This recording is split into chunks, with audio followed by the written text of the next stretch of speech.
Hi guys, welcome back to my channel. If you've seen this video, I should have by now uploaded The Mask, which I filmed the other day. So if you haven't seen that video, there'll be something on there coming up or something. If I can get it working again. But on today's film, you might not have heard of it, but I found it in my DVD collection. I thought I'd watch it and enjoy it, so I'm going to do a review about it. It's called Big Game. Came out 2014. Was directed by Jamari Helander. I think that's his name. I do apologise, my Finnish is not very good, so because he's a Finnish director, I do believe. So yeah. When Air Force One is shot down by terrorists, leaving the President of the United States stranded in the wilderness, there is only one person around who can save him. A 13-year-old boy named Osaki. Can the President and his new sidekick prove themselves and survive the most extraordinary 24 hours of their lives? So that's a piece of description of the film there. The President is played by Samuel Jackson, I should have said. And my God, he was so weird seeing him as the President, because I know he's a good actor and all that, but I'm used to him being in roles like Star Wars and the Avengers and stuff like that. That's why it gives some my good points. The guy who plays Samuel Jackson's performance is absolutely brilliant in this film.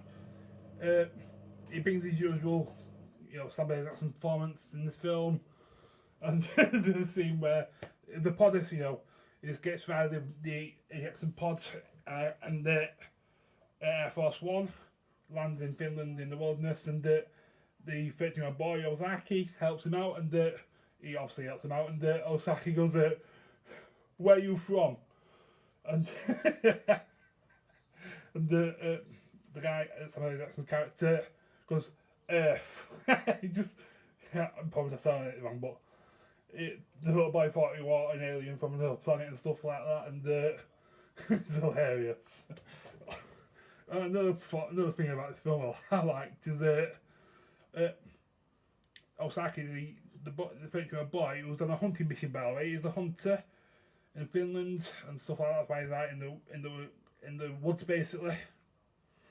So he took remember them string phones you get and stuff like that. He took the string phone to the President, and also Samuel Jackson, and Osaki asked him these questions, and he goes, "I've got to go," and Samuel Jackson talking through the phone on the string goes, "Don't hang up," and he's like, "Don't hang up," and he chucks the phone down.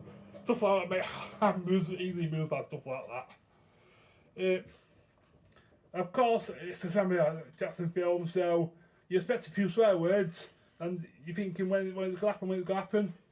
He says it near the end of the film where he kills one of the bad guys in the film. I'm not going to say that word because I don't want to get demonetized on this channel, so yeah.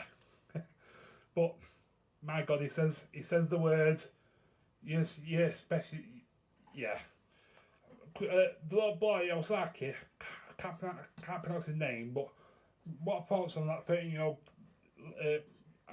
the guy who plays the 13-year-old Osaki in the film. What a performance. Bad things about the film.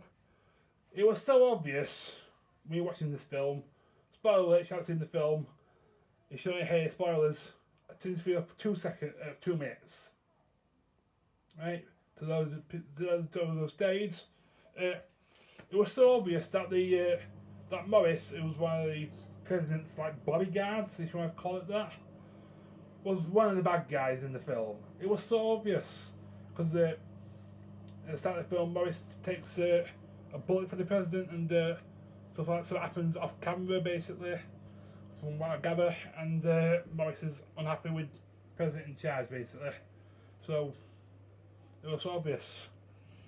The ending scene with the vice president, played by Victor Garber, if you don't know what that name is. He appeared in Legends of Tomorrow or The Flash.